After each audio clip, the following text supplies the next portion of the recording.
各位，我们来听一下四缸的声浪。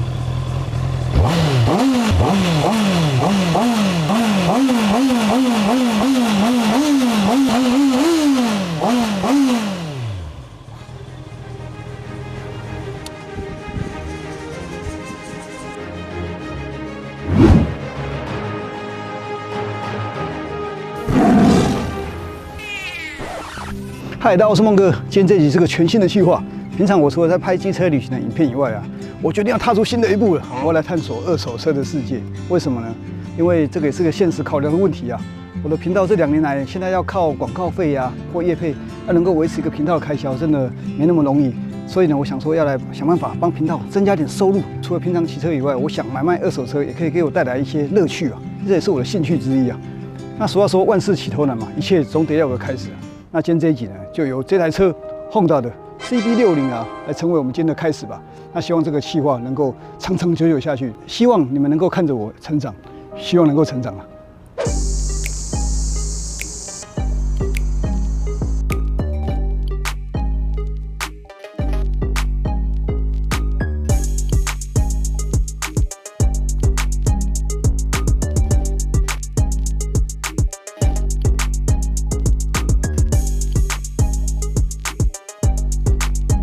我买的这台是2019年款的 CB60啊，这台新车售价当时上市的时候是37.9万。那这台车我要卖多少呢？待会如果看到最后有兴趣的朋友再私讯我，我的这个售价绝对对得起它的价值。因为这个车主啊非常顾车，而且这台车它的里程数很低，大概9000多公里，还不到1万公里。而且这个车主超级顾车的，待会我再跟大家说他大概换了什么东西，然后有做什么改装。相信买这台车很多车主呢都会去刷全马力，也就是欧规的马力。它欧规马力好像到12000转的时候，最多会来到95匹马力。那这台车呢也有，车主已经有刷电脑，而且呢它还有一个优比的原厂电脑。所以如果不想要那么快，想要换回原厂电脑这台车都有。这台车的动力规格数据啊，我把它放在这个荧幕上面，大家有兴趣的话可以把它截图一下。那我大概讲一下它的主要的一些动力规格数据。这台车最经典就是水冷4缸650cc 的引擎，最大马力在9000转的时候来到76.4匹，最大扭力在8500转的时候来到6.1公斤米。这个打档型是属于国际档6速变速箱，油箱容量有15.4公升。那这台车的油耗，我看网络上的一些车友在分享啊，它的平均油耗大概在1公升跑20到30公里之间，就看你的右手怎么使用它，它油耗大概就会多少。这台车的税金1年大概是6000块左右，燃料税是4320元，牌照税是1800，所以1年加起来就是6120。再来它的轮胎啊，前后轮都是17寸的，只是说它后轮的比例是180/55/17，所以比较宽的那种。前轮的话是120/70/17，所以操控起来基本上我觉得它灵活度还是蛮够的。那它的车重空重是203公斤。OK， 那主要的规格数据呢，大概就这些啊。哇，太阳越来越大，等一下戴一下墨镜。那跟大家说一下，以后我这个全新的单元，我不会太着重于在它的动力规格数据上面，或是它的一些比较细节的规格数据，我比较会着重于在它整个驾驶感受。我相信这也是以后买车的人最贴切的一个想要的东西，就是他会想要知道说，每天跟这台车相处，骑它出去的时候会是什么样的感受。数据毕竟是冰冷的嘛，它只是数据。那像我是之前都骑单缸，我也没骑过4缸，所以我应该可以很客观的去分析出这台车待会整个驾驶的感受。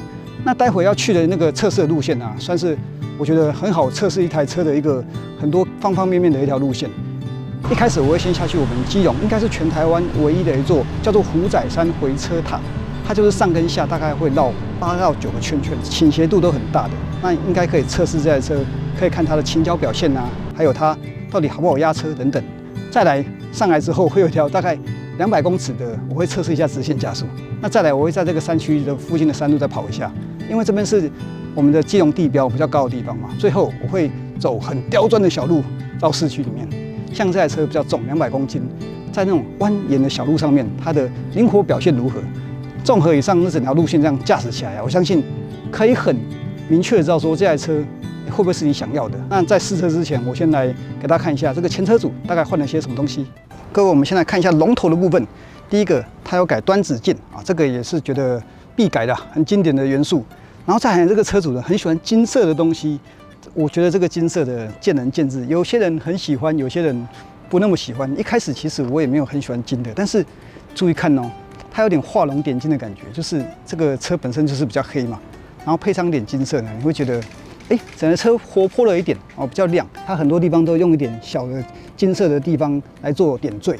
当然，它换的这个金色也不只是好看，它这个是有那个刻度的，好可以做调整的。就是你如果想要重手一点、轻手一点，这个都是可调式离合器。那这个把手握起来的感觉也是不错的。那当然，如果想要把这个换回黑的，或是其他颜色，这个都不是太困难的事情。这个我都可以处理啊。如果你们有什么想要特别客制化，都可以跟我说。再来，他有换过把手，把手原厂是银色的，他把它换成黑的，而且这个黑的角度啊有点不太一样哦。原厂的又更低一点点，它这个稍高一点点。然后车主是说，如果你想要靠近把手靠近自己一点点，它的角度可以稍微往内弯一点，它的论距比较大一点，所以这个把手我刚操控起来蛮灵活的，然后角度我觉得也不会太趴。听说原厂的会再更趴一点点。还有基本的前后行车记录器，车主也装了一个无线充电的一个座，这个 iPhone 安卓的都可以用，蛮方便的。它的开火熄火就随着开跟关。再来，这台 CB60R 的大灯啊，它是属于 LED 的嘛。LED 的其实在下雨天的时候，它的视线啊穿透力不是很好，所以车主有装了雾灯。这个雾灯呢是白光、黄光可以切换的，所以我觉得在照明上呢加分很多。那天晚上我有试了一下，哇，这个一片光明啊！没有雾灯呢，真的会差一点。怕倒车的话，车主很厉害哦，他这5年来从来没倒过车，所以他这个保险杆你看都还很干净，有没有？一点伤痕都没有，证明说真的没有倒过车。那有装这个保险杆的好处就是，真的倒车的话，这些都不会伤到哦，引擎啊，旁边这边的机件，那不然伤到的话，其实要花的钱可不少。然后车主还有加装一个加大的刹车踏板，那其他车主就是保持的非常原厂啊，各位可以看得到，连它的椅子啊，这个皮面啊，你看都非常新。为什么呢？因为车主都停在车库。为什么说它很顾车？车主呢几乎每个礼拜都会洗车，虽然它很少骑，现在才9000多公里，但它每个礼拜固定，就算没骑也会发动一下，或是去附近绕一下。我觉得车子就是要动，跟人一样，不动的话呢，久的话就会有一些小问题。链条呢，当然就不用再换了，它才骑不到1万公里，原厂链条应该撑个3、4万公里应该不是问题。那胎纹的话呢，目视大概再骑个3000公里没问题啊。对，还有这里这个原厂啊是那个黑色的饰盖，那车主觉得有点太暗沉，所以又把它改成金的，看起来就是会比较亮一点，比较活泼一点。你们觉得呢？我现在有点逆光啊，可是你们这样看应该看得出来，它整体这样点缀的感觉啊，因为本身那个前叉它也是金色的，所以它搭配一些金色的一些饰件啊来做点缀，感觉比较不会那么突兀啊。OK， 那这台车没有太多花俏的改装。就是一些基本的点缀这样而已，我觉得素素的啦，人工瘦个的，我就觉得蛮好看的。然后你看它排气管几乎跟新的一样。另外这个碟刹系统是310mm 的，搭配4活塞辐射卡钳，蛮帅的这个碟刹。后轮刹车系统是搭配240mm 的双活塞单碟刹车系统。另外车主还有附那个后箱架，我把它拆下来了。因为我觉得这个没有装后架比较帅啊。那如果你是很想要 RV 风，比如说要载另外一半，让另外一半坐着呢，有时候可以往后这边稍微舒服一点，或是坐长途有个后面可以靠一下。那这台车的机油车主也刚换没多久，所以这台车回去就可以直接骑了，大概3000公里再换掉。原厂是说5000公里再换了，那前车主大概都是2500到3000，它就换机油了。好，那就进入我们最后一个环节，试车。我们先出发到从那个回转塔那边开始，我们现在要进入那个回转塔了。这边是往下的方向，待会我们会再绕上来。现在时速大概是25左右，各位可以看到前面这个弯啊，非常弯。我现在呢，大概是有用一点力气在做那个压车的动作，才有办法到差不多时速30这样再转。那基本上这个压是很放心的、很轻松的在过这个弯。整个车虽然重，但是它不会说很不离我、很笨重那种感觉，完全不会。这个是我刚刚目前下来的感觉。好，那我们现在要上去。现在上来，大家可以大概听一下在隧道里面的声浪。刚刚下来是往右压嘛，现在是往左。往左的感觉跟往右，其实感觉不会差异到很大。时速呢，这个大概都在30上下。30的这个弯感觉就蛮快的，因为这个弯非常的弯呐，然后斜度也非常的斜。哎，上来了，是不是很好玩？这个就是全台湾唯一的一座五仔山回车塔。然后各位你们看一下，下面就是整个基隆港，很漂亮吧？好，那我们现在要来测直线加速了。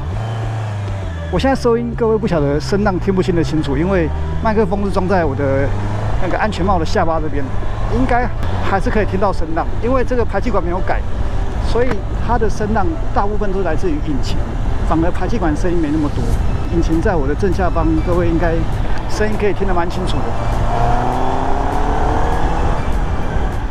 好，各位，我只是稍微小吹一下而已。画面上你们可能看起来会比较快，是因为视觉那个广角的关系啊。各位不要来这边飙车啊！这个大概全长200公里左右。那我们开始直线加速喽。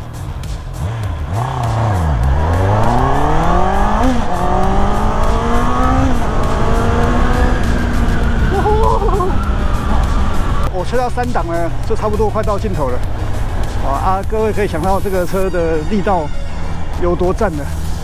那我们现在往山上方上去，目前大概都是3档的位置，3档在走这个山路啊就很轻松。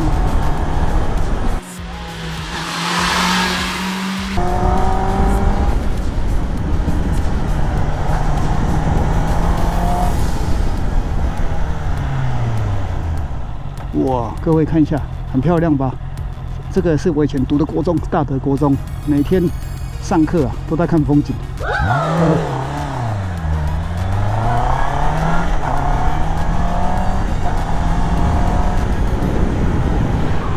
一开始我也会担心说，这个车重会不会影响到我的整个操控感？因为我的大海狼，当然车没那么重，我大海狼大概在170公斤左右，那转弯是非常灵活的。那这个 CB60之前网络上有人说什么它转弯很不够灵活啊等等什么的，那我在猜，好像跟换这支把手也有关系，因为车主说原厂的把手啊很重，那可能也是这样子没那么灵活嘛。有没有 CB60 车主可以分享一下？那前车主是这样跟我讲，因为我没有试过原厂的嘛，这个把手，所以我骑起来是感觉还蛮灵活的。那最后我们从这边下山，就是我们刚刚讲的要走那个很刁钻的小路，我们来测试这台车是不是不只是能够高速好骑，小路呢是不是一样能够可以轻轻松松。好，这边就是我们基隆地标啦。刚刚我就在地标的后面那边做拍摄。哦，这台车漂亮的，那是什么车？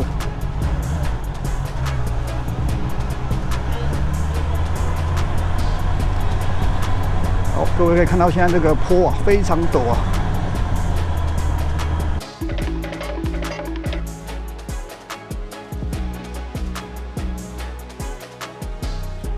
到目前为止，这个路骑起来都还 OK 啊，然后从这边开始会越来越小条，越来越陡。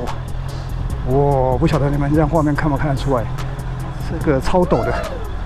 现在是整个人坐的，好像整个人都快往前推下去的感觉。哦，这边要小心哦，这边转下来脚要稍微下来辅助一下。哦，这边就是大魔王的坡了。这边下来，如果对自己的技术没有太有信心的，千万不要尝试啊！哦，有没有很陡啊？我靠，超陡！不过这个原则上就是不要忍出来。对，靠，好，没关系，你先过。哇，现在整个人是好刺激哦。好，这边就到市区了。那最后呢，再到市区我们绕一下，再跟大家聊聊说我对这台车最后的一个感想啊。我平常都是骑单缸车，那这次骑这个4缸车，我觉得最大的感受就是声浪。对，就是声浪。这个单缸车，如果你说它是声浪，那应该对不起“声浪”这2个字，它应该算是声音，那这个叫声浪。哦，我隔壁就有一台经典的 CB400，这台声浪才是赞啊！4缸黄牌超赞的，哎，经典。650的，哎，对，4缸的，谢谢。那个声音才是香啊！哦，相信行家都知道。那个车现在好贵哦，那个二手的听说已经超过新车价值，不知道好像1-2倍有了吧？这个车在市区走走停停来讲，说真的，我一开始我以为会很吃力，或者说很不好骑，完全没有这个问题的，因为可能是它有改电脑，那整个骑起来，人家说没有改的时候的顺畅度跟改之后的原厂欧规的那个马力的顺畅度啊，差异蛮大的。不晓得有骑60车友有没有这种感觉？我相信应该是有啦，因为我那个卖我车子的车主说差很多，他也是老手的，我相信他说的话。那这台车 CP 值最高，当然就是它的声浪，它绝对比单缸、双缸、三缸那个声浪听起来都是很不一样。然后操控性也算是比我想象中还要灵活，油耗表现也可以接受。那它有这么多优点，有没有缺点呢？当然有。我现在就要讲它的缺点。它的缺点就是引擎旁边脚那边很热，超热，尤其是夏天，你一定要穿长裤，最好是穿高筒的靴子啊。但是这个热，只要你不是一直在市区，还可以接受的。它撞风之后就凉爽许多了。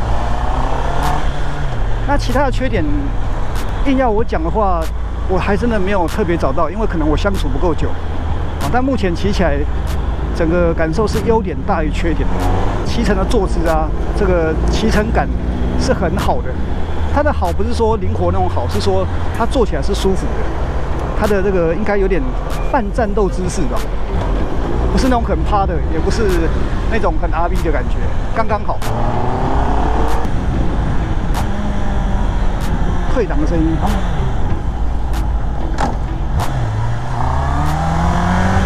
刚刚打到空档，大惨。好，这个声浪真的就是香啊！这个真的，一整天哈，就算这个脚再热啊，听这个声音，真的整个人精神都来了。然后有没有发现，这个声音很多人呢，就是车位到、生鲜到，大家就会特别多关注一下。